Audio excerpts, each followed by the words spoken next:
The radio dishes turned slowly in the desert wind. Dr. Minho Park wiped sweat from his face as he walked between the giant metal structures. The sun was setting behind the mountains, painting the sky orange and red. He had been working at the radio station for 5 years, listening for signals from space. Most days, he heard nothing but empty noise. Today felt different. Minho climbed the stairs to the control room where his team was waiting. Gina Lee sat at her computer, wearing headphones and frowning at the screen. She was the best at reading radio signals that came from far away. Next to her stood Colonel Taiho Kim, a military man who visited their station every few weeks to check their work. "What do you have for me today?" Minho asked, setting down his coffee cup. Gina pulled off her headphones and looked up at him with wide eyes. "Something strange, Doctor. Very strange." She pressed a button and the room filled with sound. It was not like the usual static they heard from space. This sound had patterns like music, but sadder. It rose and fell like waves on a beach, but there was something urgent about it, something desperate. "How long have you been getting this?" Minho asked. 3 hours now, Gina said. "It's coming from outside our solar system, way outside. The signal is strong, which means whoever sent it used a lot of power." Colonel Kim stepped closer to the speakers. "Could it be from another country? Maybe the Russians or Chinese testing new equipment?" Minho shook his head. "No, this is coming from deep space. At least 20 light years away, maybe more." The three of them listened to the strange signal for several minutes. There was definitely a pattern to it, like someone was trying to say something important. Minho felt his heart beating faster. After years of listening to empty space, they might have found something real. "Can you clean up the signal?" he asked Gina. She nodded and began working at her computer. Her fingers moved quickly across the keyboard, adjusting settings and filters. Slowly, the background noise faded away, leaving only the musical patterns. "There," she said. "That's as clear as I can make it." Now they could hear it better. The signal had layers, like several voices singing together, but these were not human voices. They were too deep, too strange. Sometimes the sound was like wail, songs from the ocean. Other times it reminded Minho of wind blowing through caves. "We need to record everything," Minho said. "And we need to call the director." While Gina worked on recording the signal, Minho called Dr. Susan Wright, who ran their research station. She listened quietly as he explained what they had found. "Are you sure it's not equipment failure?" she asked. "I'm sure," Minho said. "This is real. This is what we've been looking for." Dr. Wright was quiet for a moment. "I'll be there in 30 minutes. Don't talk to anyone else about this until I arrive." After hanging up, Minho returned to his team. The signal was still coming through, strong and clear. Colonel Kim was taking notes in a small book. "Doctor," Gina said suddenly, "I think I found something." She had been running the signal through a computer program that looked for mathematical patterns. On her screen, numbers and graphs showed the hidden structure of the alien message. "Look at this," she said, pointing at her screen. "Every few minutes, the signal repeats the same sequence. It's like they're saying the same thing over and over." Minho leaned closer to look. The computer had found a pattern that repeated exactly every 4 minutes and 17 seconds. Inside that pattern were smaller patterns, like words inside. "Sentences. It's a language," he whispered. "They're trying to talk to us." Colonel Kim looked worried. "If this is real, we need to tell the government right away. This is bigger than just science." "Let's wait for Dr. Wright," Minho said. "We need to understand what we're dealing with first." They spent the next hour analyzing the signal. The computer found more patterns, more repeated sequences. Some parts of the message seemed to contain numbers, maybe star positions or mathematical formulas. Other parts felt emotional, like the sender was afraid or sad. Dr. Wright arrived with 2 other scientists and a government official Minho had never seen before. They all listened to the signal and looked at Gina's analysis. "This is incredible," Dr. Wright said. "After decades of searching, we finally have proof that we're not alone." The government official, who introduced himself as Director Park from the National Security Agency, looked less excited. "What exactly are they saying?" he asked. "We don't know yet," Minho admitted. "But based on the patterns, I think they're asking for something. The way the signal repeats, the mathematical structures, it feels like a request or a plea." "Director," Park frowned. "A plea for what?" "Maybe help," Gina said quietly. "The emotional parts of the signal, they sound desperate. Like someone in trouble." Over the next few hours, more experts arrived at the station. Linguists, mathematicians, and military officers filled the control room. Everyone listened to the alien signal and offered theories about what it might mean. By midnight, they had made progress. The signal definitely contained star maps showing the location of the senders. It also had what looked like technical information about their technology and biology. But the most important discovery came from Dr. Lisa Chun, a specialist in emergency communications. "This is a distress call," she announced to the room. "I've studied emergency signals from ships and planes for 20 years. The structure is the same: identification, location, description of the problem, and a request for help." "Help with what?" Director Park asked. Dr. Chun looked grim. "Based on the signal patterns, I think they're under attack. Someone or something is trying to destroy them, and they're calling out to anyone who might hear them." The room fell silent except for the continuing alien signal. Minho felt a chill run down his spine. Somewhere in the darkness of space, intelligent beings were fighting for their lives. And by pure chance, their desperate message had reached Earth. "What do we do now?" Colonel Kim asked. Director Park was already reaching for his phone. "We wake up the president." President Somin Choi sat in the Situation Room at 3 in the morning, staring at the speakers as the alien signal played. Around the long table sat her most trusted advisors, military leaders, and scientists. Everyone looked tired, but no one was thinking about sleep. "Play it again," she said quietly. The haunting alien voices filled the room once more. Even though they had been listening for hours, the sound still gave everyone chills. It was beautiful and terrifying at the same time, the sound of intelligence, reaching across the void, begging for help. "Dr. Park," the president said, looking at Minho, who had been brought to Washington immediately. "Tell me again what you think this means." Minho cleared his throat. He was nervous speaking to the president, but he knew this was too important to get wrong. "Madam President, based on our analysis, we believe this is a distress call from a group of alien civilizations. They are approximately 23 light years away in the direction of the constellation Lyra." "And they're in trouble," added Dr. Wright, who sat next to him. "What kind of trouble?" asked General Roberts. The chairman of the Joint Chiefs of Staff, Dr. Lisa Chun, stood up and walked to the large screen at the front of the room. "We've been analyzing the signal for 12 hours now. The mathematical patterns suggest they are being attacked by another group, possibly machines rather than biological beings." She pressed a button and images appeared on the screen, graphs, and charts showing the alien signal broken down into parts. "Here," she said, pointing at one section. "This part of their message shows star maps. But look at these symbols that appear with certain stars. Red dots appeared on the star map. We think these represent destroyed worlds, places that have already been attacked." The room was quiet as everyone stared at the screen. The red dots formed a line through space, moving toward the location of the aliens who had sent the message. Secretary of Defense Williams spoke up. "How do we know this isn't some kind of trick? Maybe they're the dangerous ones trying to get us to reveal our location." Dr. Chung shook her head. "The emotional patterns in their signal don't match deception. These beings are genuinely afraid. Also, they already know where we are. They sent this message directly toward our solar system." Admiral Kyung-nam, who commanded the Space Force, leaned forward. "Even if this is real, what could we possibly do to help? We've barely figured out how to travel faster than light.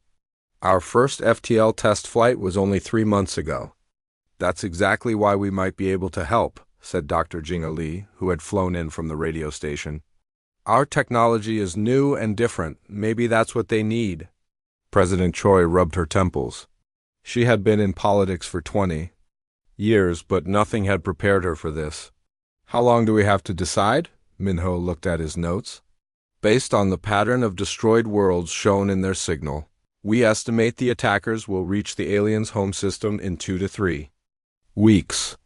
2 weeks, the president repeated, to decide whether humanity should launch its first interstellar mission to help aliens. We've never met fight a war we don't understand. The debate that followed was intense. Secretary Williams argued that Earth should focus on defending itself, not getting involved in alien conflicts. We don't know anything about these beings. For all we know, we could be helping the wrong side. But Admiral Nam disagreed. These aliens chose to call for help instead of attacking us. That tells us something about their character.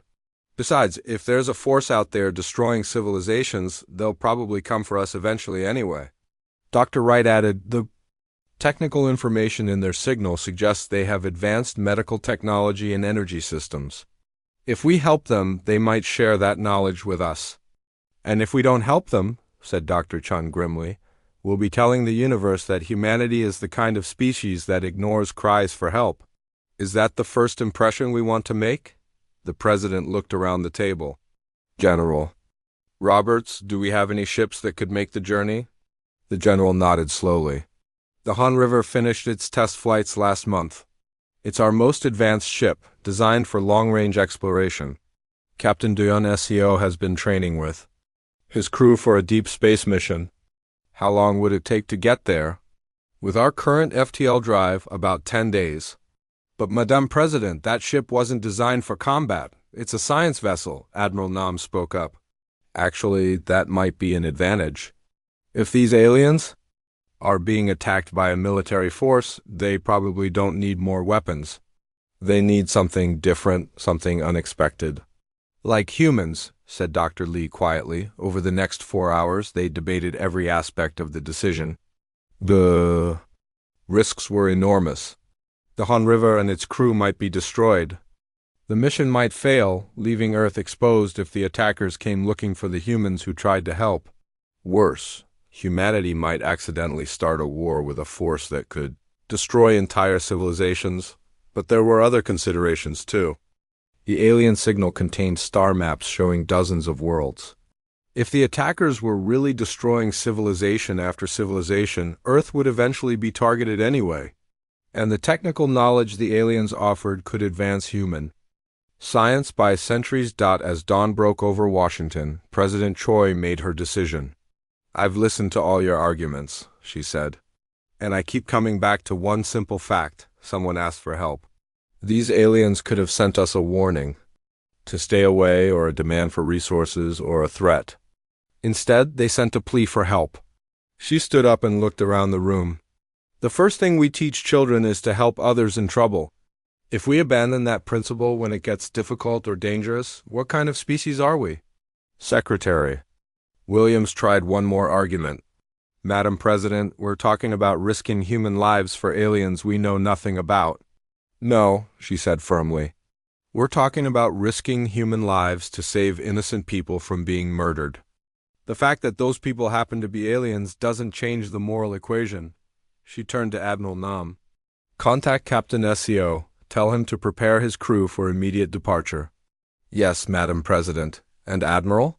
Make sure Captain SEO understands this isn't a military mission. This is a rescue mission. We're not going there to fight a war. We're going there to help people who ask for help. As the meeting broke up, Dr. Minho stayed behind. Madam President, he said, what if we're too late? What if we get there and find nothing but destroyed worlds? President Choi looked out. The window at the rising sun. Then at least we'll know we tried, and maybe that will make a difference somehow. 3 hours later, Captain Duyon SEO received the call that would change his life forever. Within 6 hours, he and his crew were aboard the Han River, running final system checks for humanity's first interstellar rescue mission. The alien signal still played from speakers around the world, that haunting plea for help reaching across impossible distances. Soon that plea would have an answer, not the answer the aliens expected, but the only answer humanity could give. They were coming. Captain Doan SEO felt the Han River shudder as it dropped out of faster-than-light travel. Through the bridge windows, 3 blue-green worlds hung in space like jewels. But something was wrong with this beautiful picture. Dark geometric shapes floated between the planets, massive machines that looked like metal spiders with too many legs. "My God," whispered Engineer Nari O from her station. "What are those things?" Tactical Officer Huan Yung was already scanning the alien machines. "Captain, I'm reading dozens of large vessels. They appear to be harvesting something from the planet's oceans." Doyoung watched in horror as beams of energy reached down from the spider-like ships to the water worlds below. Where the beams touched the ocean surface, the water simply disappeared, drawn up into the machines like liquid through a straw. "They're stealing their water," said Medic Yuri Beek, her voice full of disgust. Xenobiologist Seijin Kong was studying readings from his instruments. "Captain, the energy signatures from those harvester ships don't match anything biological. I think we're looking at pure machines, artificial intelligence with no organic components." The Korvac," Doyen said quietly, remembering the briefings they had received on Earth. "The machine civilization that's been destroying worlds."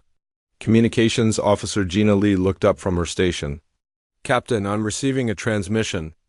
It's on the same frequency as the distress signal we heard on Earth. Put it through." The bridge filled with the same haunting sounds they had heard in the radio telescope station. But now the signal was stronger, more urgent. Underneath the musical tones, they could hear something that sounded like fear. "Can you locate the source?" Doyan asked. Gina worked at her controls. "It's coming from the second planet, deep underwater near what looks like a large city." On the main screen, an image appeared of crystal structures beneath the waves of the middle planet. The city was beautiful, with towers that seemed to grow like coral reefs and pathways that curved like sea currents. But even as they watched, parts of the city were dissolving under the harvester beams. "Take us in," Doyan ordered.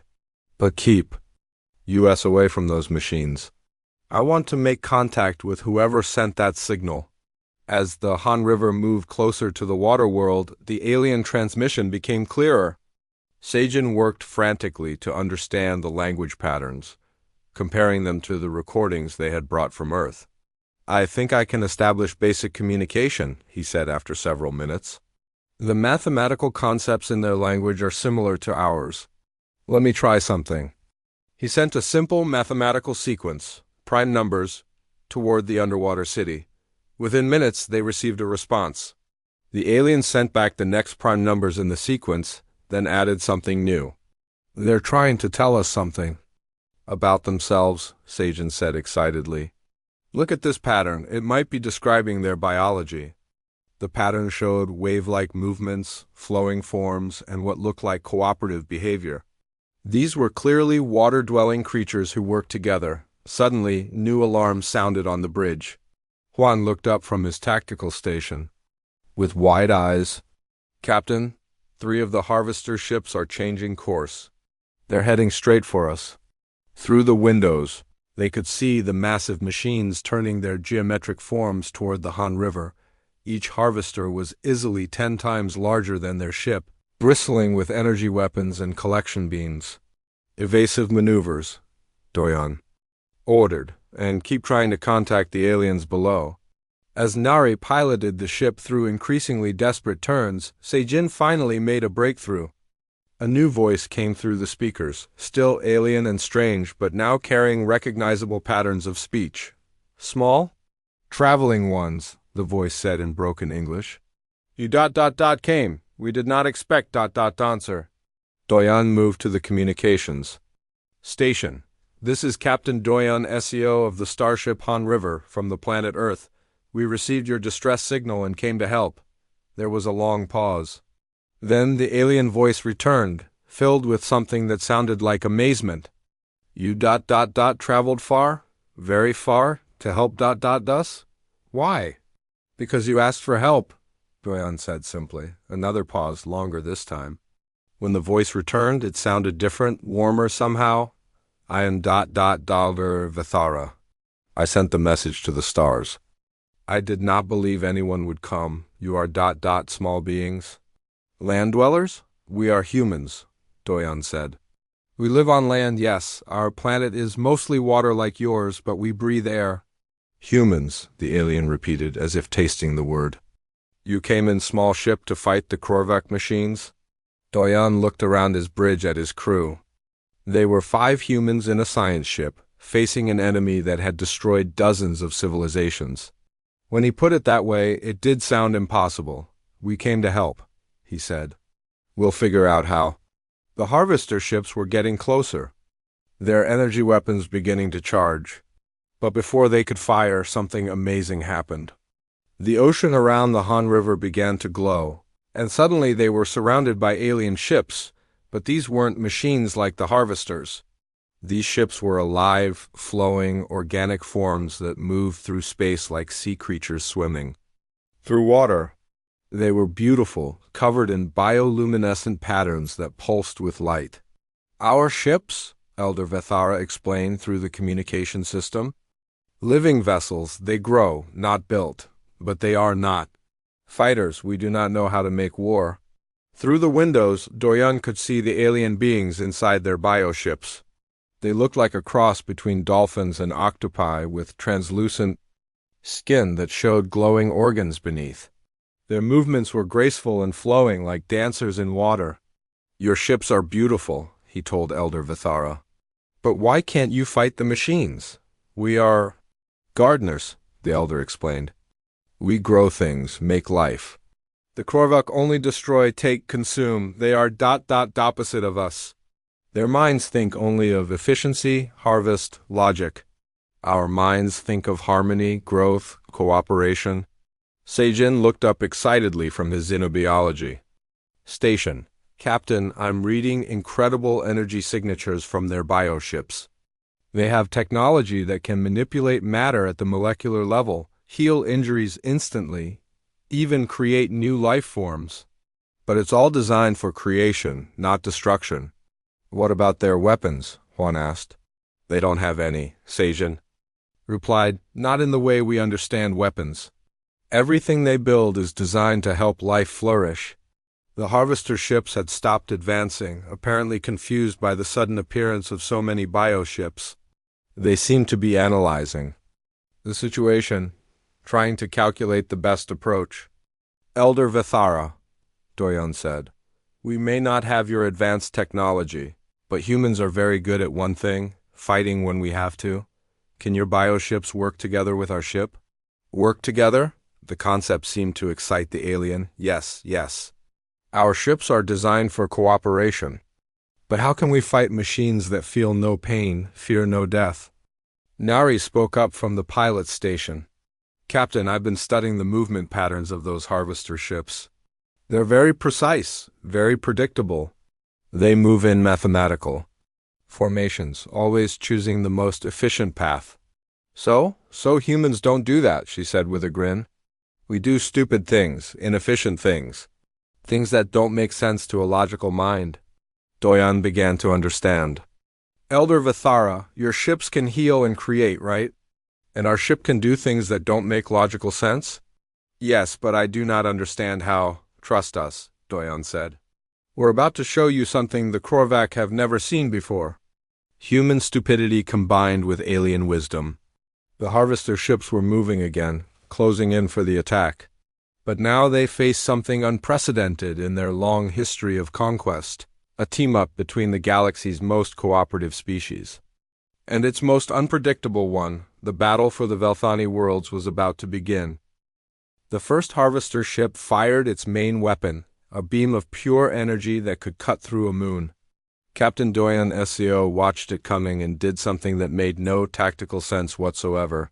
He flew the Han River directly toward the beam. Captain, what are you doing? Shouted Huan Yong from his tactical station. Something stupid, Doyan replied, spinning the ship in a corkscrew pattern that brought them just close enough to the energy beam to feel the heat. At the last second, he used the beam's own energy to slingshot around it, putting the Han River directly behind the harvester ship. The Korvac machine paused. Its logical systems trying to calculate why any pilot would fly towards certain death. In that moment of confusion, 3 Velthani bioships flowed in from different angles, their healing beams working together to repair damage the Harvester had done to the ocean below. "Incredible," whispered Elder Vithara through the communication system. "Your movements make no sense, but they work. The machine minds cannot predict you." Engineer Nari O was studying the Harvester ship's behavior patterns. "Captain, look. At this, every time we do something illogical, their response time increases. They have to stop and recalculate." "Then let's give them more to think about," Doyan said. He opened the channel to the Velthani fleet. "Elder Vithara, can your bioships do something completely unnecessary but beautiful?" There was a pause. "I do not understand. Trust me. Do something that serves no tactical purpose but looks amazing."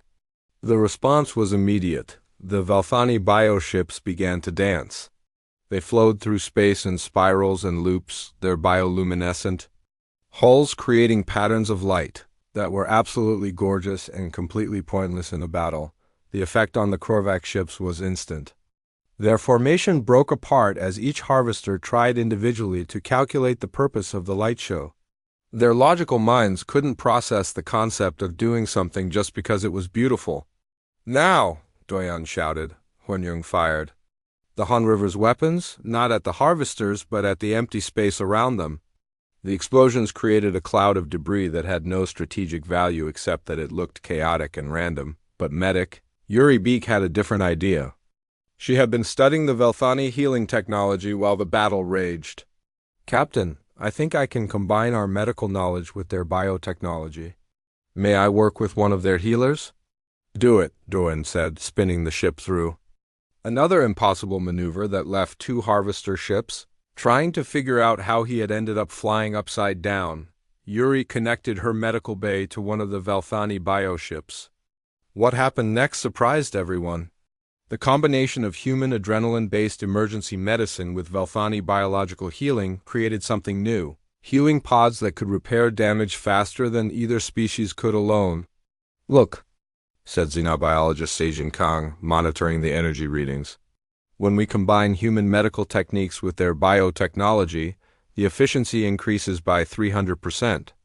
But more importantly, the healing process becomes unpredictable, sometimes faster, sometimes slower, but always different." More Harvester ships were arriving, called by distress signals from the first group.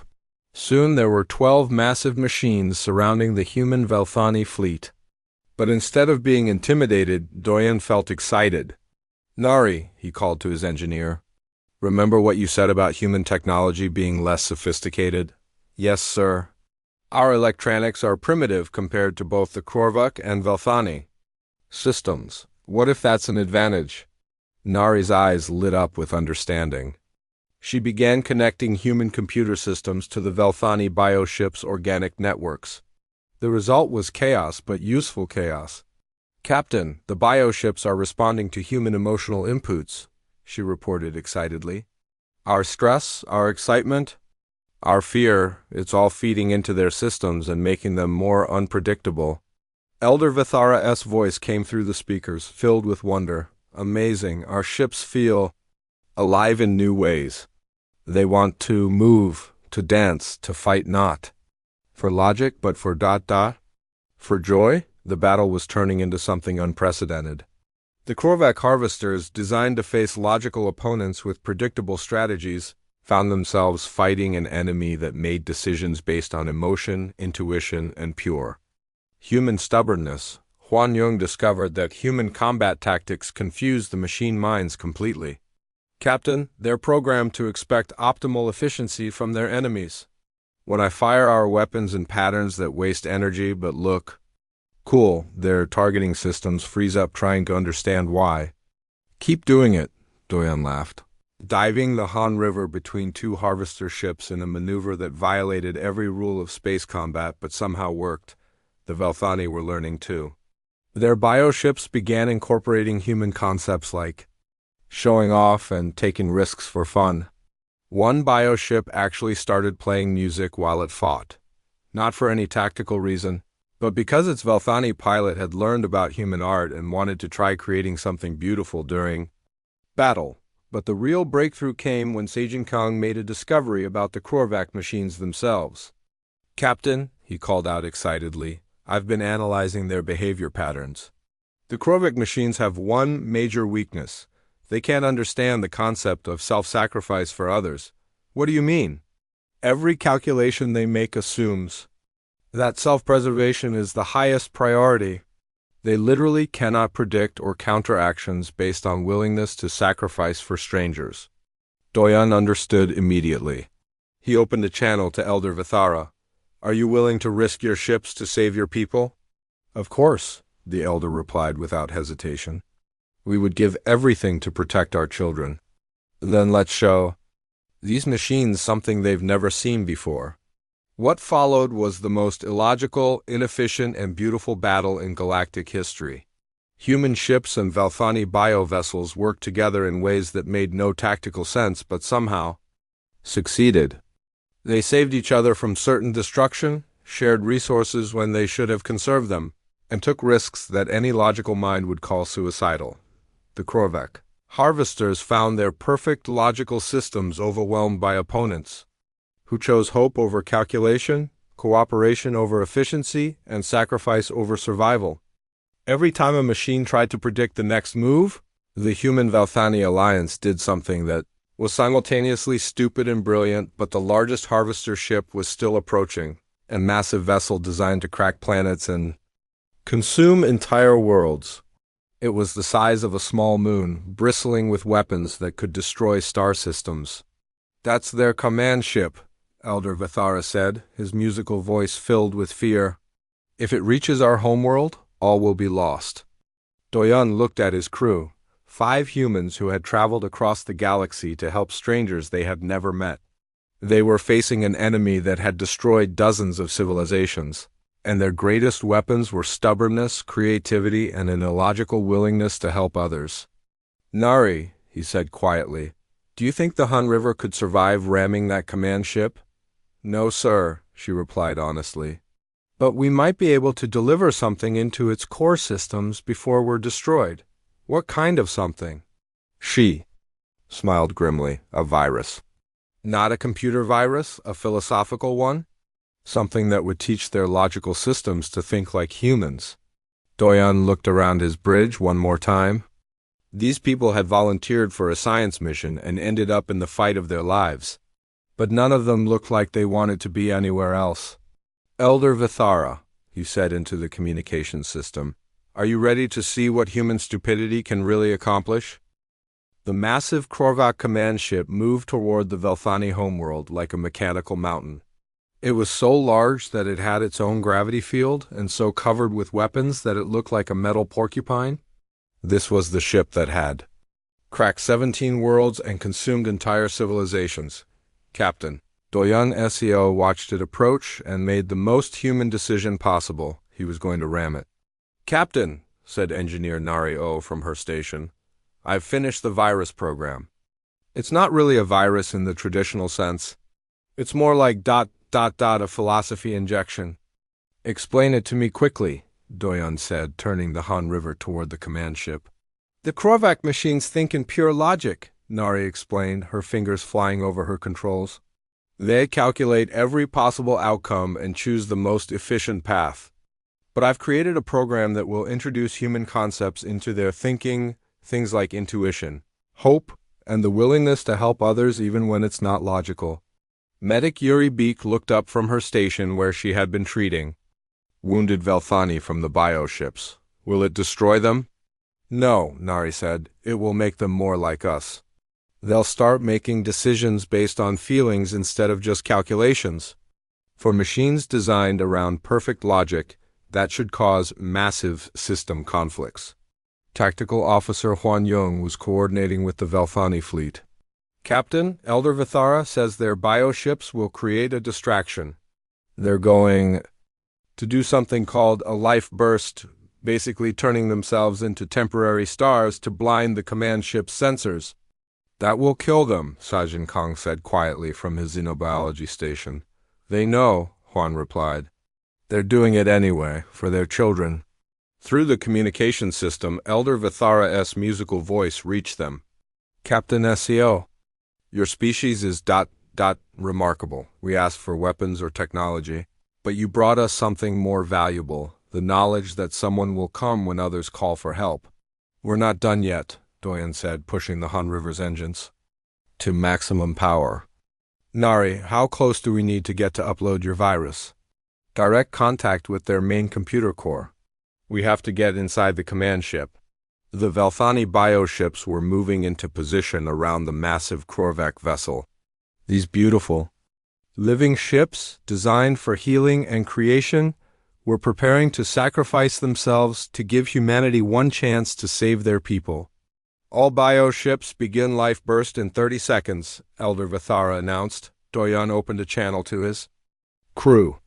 Everyone, I want you to know, this was supposed to be a simple first contact mission. Instead, you're about to become heroes. Any regrets? Just one, said Yuri with a small smile. I never got to see one of their underwater cities up close. I wanted to study their biotechnology more, added Seijin. I wish I had time to really understand their healing methods, Nari said. Juan checked his weapons one last time. I'm just glad we came. These people needed help, and we were able to give it. The life burst began. Around the Korvac command ship, 12 Velthani biovessels began to glow like small suns. The light they produced was so bright it overwhelmed every sensor on the mechanical ship. But the cost was enormous. The Velthani were burning out their own life support systems to create the distraction. Now! Doyen shouted, diving the Han River directly at the command ship's main hull. The human ship was tiny compared to the Korvac vessel, like a mosquito attacking an elephant. But mosquitoes can be surprisingly effective if they know where to bite. Nari had studied the command ship's structure during the battle. There, that opening leads to their central processing core. If we can get inside ... Doyen spun the ship. Through a series of turns that would have been impossible for any logical pilot to calculate. He flew by instinct and desperation, using the Han River's small size to slip between the command ship's defensive weapons. The opening Nari had spotted was designed for maintenance drones, not enemy ships. But humans had always been good at fitting into spaces they weren't supposed to be in. Hull breach in 3 sections, reported Juan as they scraped through the narrow passage. But we're inside. The interior of the Korvac command ship was a maze of metal corridors and processing chambers. Everything was geometric and efficient, designed by minds that thought only in terms of optimization and resource extraction. The central core should be there, Nari said, pointing at her scanner readings. They flew deeper into the mechanical ship, past chambers full of harvested resources from destroyed worlds.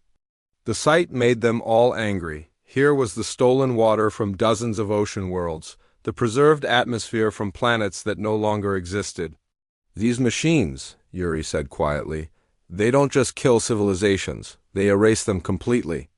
Not today, Doyen said grimly. They reached the central processing core, a vast chamber filled with computing systems that pulsed with cold blue light. This was the brain of the ship that had destroyed so many worlds. Direct connection established, Nari reported, uploading the virus now. But alarms were sounding throughout the command ship. The Korvac systems had detected the intrusion and were mobilizing defensive programs. How long do you need? Doyen asked. 2 minutes for a partial upload.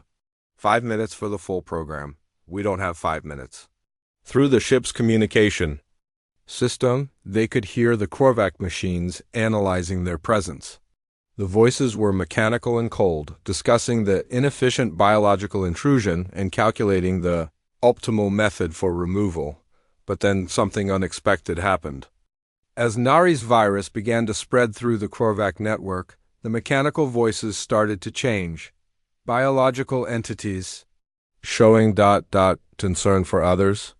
One voice said, sounding confused, inefficient behavior ... compelling, said another. They traveled ... great distance to help ... strangers. Why? What is the ... Logical purpose. Nari grinned at her console. It's working. The virus is making them question their own logic. The changes spread rapidly through the command ship systems. Weapons stopped firing as the computers tried to understand why the humans had risked their lives for beings they had never met. Navigation systems paused as they processed the concept of self-sacrifice for others, but the most dramatic change came when the Korvax systems encountered the memory files from the battle, recordings of Velthani bioships sacrificing themselves to protect others, of human pilots making tactically stupid decisions to save alien lives. Processing. Emotional data, the mechanical voices said. Analyzing concept of love. Upload complete, Nari announced. The virus is now in their main network. Around them, the command ship was changing. The cold blue lights flickered and began showing other colors. Some systems shut down completely as they wrestled with new concepts like hope and compassion. Others began working in ways they were never designed for, turning harvester beams into repair tools, converting weapon systems into communication arrays. Attention! Human vessel, came a new voice from the ship's speakers. This voice was still mechanical, but it sounded uncertain, almost humble. We are confused. Our programming tells us to harvest resources efficiently, but your programming tells you to help others. Even when helping is inefficient, even when helping. It's dangerous. Doyon activated the communication system. That's right. We help others because it's the right thing to do. Right thing to do, the voice repeated slowly. This concept is illogical, but also compelling. We have been wrong for many cycles. We have taken resources to continue existing. But you you give resources to help others continue existing. Through the Han River sensors, they could see that the entire Korvax fleet was experiencing the same changes. Ships that had been harvesting Velthani oceans were now reversing their beams, returning the stolen water to the planets below. The virus is spreading to every Korvax system in the fleet, Nari reported with amazement. It's teaching them to think with their hearts instead of just their heads. Elder Vithara's voice came through on their original communication channel. Captain SCO, what have you done? The machine ships. They are helping us repair the damage they caused. Over the following hours, they watched something unprecedented happen. The Korvax fleet, which had spent centuries destroying civilizations, began trying to fix the damage they had done. They returned stolen resources, attempted to heal damaged worlds, and even started broadcasting apology messages to any surviving populations they had displaced. The command ships. AI spoke to them again. We understand now why you came when the Velthani called for help. You came because because asking for help creates responsibility in others. Because helping others makes existence meaningful. That's right, Doyon said. Now, do you understand? We understand. And we wish to darn more. About helping. About choosing to do things that are not efficient but are right. 6 months later, Dr. Minho Park stood in the same radio telescope facility where it all began. But now, instead of listening for alien signals, he was coordinating responses to them. The Velthani Human Alliance had grown to include 17 different species, all united by a simple principle. When someone asks for help, you help them. The Korvax had become the galaxy's most enthusiastic converts to this philosophy. Ships that once harvested worlds now traveled the galaxy looking for civilizations in need of assistance.